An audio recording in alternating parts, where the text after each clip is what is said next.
Hii ndiyo simulizi ya Pasaka, mwanga wa msalaba. Kama ilivyo siku hiyo ya Alhamisi jioni, anga lilikuwa limetulia kana kwamba linangoja kilio cha dunia. Yesu alikuwa amekusanyika na wanafunzi wake kwenye chumba cha juu, mahali ambapo chakula cha mwisho kilipaswa kufanyika. Alitazama nyuso zao: Petro mwenye hamasa, Yohana aliye na upole, na Yuda ambaye moyo wake ulikuwa umejificha gizani. Yesu akachukua mkate, akamshukuru Mungu, akaumega na kuwapa wanafunzi wake, akisema, "Huu ni mwili wangu unaotolewa kwa ajili yenu. Fanyeni hivi kwa ukumbusho wangu." Walimwangalia kwa mshangao. Maneno haya yalikuwa tofauti, yenye uzito mkubwa. Lakini usiku haukuisha kwa sherehe.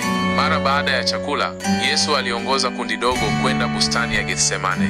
Huko alijitenga na akaanguka kifudifudi, akiomba kwa uchungu, "Baba yangu, kama inawezekana, kikombe hiki kiniepuke, walakini si kama nitakavyo mimi, bali utakavyo wewe." Petro, Yohana na Yakobo walikuwa wamelala, wakiwa hawajui kuwa historia ya wokovu ilikuwa inatungwa katika machozi ya mkombozi. Ndipo giza lilipoanza kushuka kwa kweli, si kwa anga tu, bali kwa moyo wa dunia. Yuda alifika akiwa na umati wa wanajeshi na viongozi wa dini. Kwa busu la usaliti alipomtambulisha Yesu, Yesu alipelekwa mbele ya Sanhedrin, mahakama ya Wayahudi, ambako walijaribu kumshutumu kwa maneno ya uongo. Petro kwa mbali alikuwa akimfuatilia, moyo wake ukiwa wa wasiwasi. Alipohojiwa iwapo anamfahamu Yesu, alikana mara 3. Jogoo alipowika, Petro alikumbuka maneno ya Yesu, "Kabla jogoo hajawika, utanikana mara 3." Alianguka chini na kulia kwa uchungu mkubwa. Yesu alisimamishwa mbele ya Pilato, gavana wa Kirumi. Pilato alishangazwa na ukimya wa Yesu, licha ya shutuma nzito. "Je, wewe ni mfalme wa Wayahudi?" aliuliza. Yesu akamjibu, "Wewe wasema." Pilato alijaribu kumwachilia, lakini umati uliokuwa umechochewa ulilia, "Msulubishe, msulubishe." Hata alipowapa chaguo kati ya Yesu na Baraba, mhalifu wa kweli, walichagua Baraba. Hivyo Pilato akakaa pembeni, akaosha mikono na kumkabidhi Yesu asulubiwe. Yesu alivuliwa nguo na kucharazwa mijeledi hadi mwili wake ukawa kama kipande cha nyama. Kofia ya miiba iliwekwa juu ya kichwa chake. Alibeba msalaba wake, akitembea kupitia Via Dolorosa, njia ya mateso, kuelekea Golgotha. Simoni wa Kirene alilazimishwa kumsaidia Yesu kubeba msalaba. Wanawake walilia, lakini Yesu akawaambia, "Msinililie mimi, walilieni nafsi zenu na watoto wenu." Alipofika Golgotha, walimvua nguo na kumsulubisha. Misumari iliingia mikononi mwake na miguuni, na msalaba ukasimamishwa juu, Yesu akiwa kati ya wahalifu wawili. Hali ilizidi kuwa nzito. Jua lilififia katikati ya mchana, na giza likatanda kwa saa 3. Yesu alisema, "Baba, wasamehe, kwa maana hawajui watendalo. Leo utakuwa pamoja nami peponi."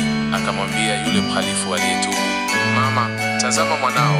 Akamwambia Mariamu na Yohana, "Eloi, Eloi, lama sabachthani?" Mungu wangu, kwa nini umeniacha? Nina kiu, imekwisha. Baba, mikononi mwako naiweka roho yangu." Kisha akakata roho. Pazia la hekalu likapasuka kutoka juu hadi chini. Ardhi ikatetemeka na makaburi yakafunguka.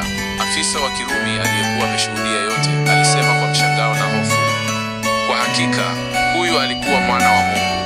Yosefu wa Arimathaya alimuomba Pilato mwili wa Yesu, akautwaa, akausafisha, akaufunga kwa sanda safi na kuuweka kaburini kwake kipya. Jiwe kubwa liliwekwa mlangoni na walinzi wa Kirumi wakasimamishwa kuulinda. Siku ya pili ilikuwa ya Sabato. Kila mtu alikaa kwa huzuni, machozi na hofu. Je, ndoto yao ilikuwa imefikia mwisho? Je, ushindi wa mauti ulikuwa wa milele? Siku ya kwanza ya juma, kabla ya mapambazuko, Maria Magdalene na wanawake wengine walienda kaburini na manukato ya kumpaka Yesu. Lakini walipofika, jiwe lilikuwa limevingirishwa na kaburi likawa tupu. Malaika waliowatokea walisema, "Kwa nini mnamtafuta aliye hai kati ya wafu? Hayupo hapa, amefufuka." Maria alikimbia kwa Petro na Yohana, wakaja mbio na kuliona kaburi tupu. Lakini Maria alibaki pale akilia. Yesu alimtokea, akamwita kwa sauti ya upole, "Maria." Alipotambua ni Bwana, moyo wake ulijaa furaha isiyoelezeka. Yesu aliwatokea wanafunzi wake mara kadhaa baada ya kufufuka. Alikula nao, akazungumza nao, akawapa amani. Aliwaambia, "Nimepewa mamlaka yote mbinguni na duniani. Nendeni mkawafanye mataifa yote kuwa wanafunzi, nami nitakuwa pamoja nanyi siku zote." Pasaka haikuwa tu tukio la kihistoria, bali mwanzo wa agano jipya, agano la tumaini, la neema na la ushindi dhidi ya kifo. Tangu siku ile, kila Pasaka huwa ni ukumbusho wa upendo mkuu usio na kifani. Ni mwito wa kutubu, kuamini na kuishi maisha mapya. Mwanga wa msalaba unaangaza hadi leo, ukiita watu wote duniani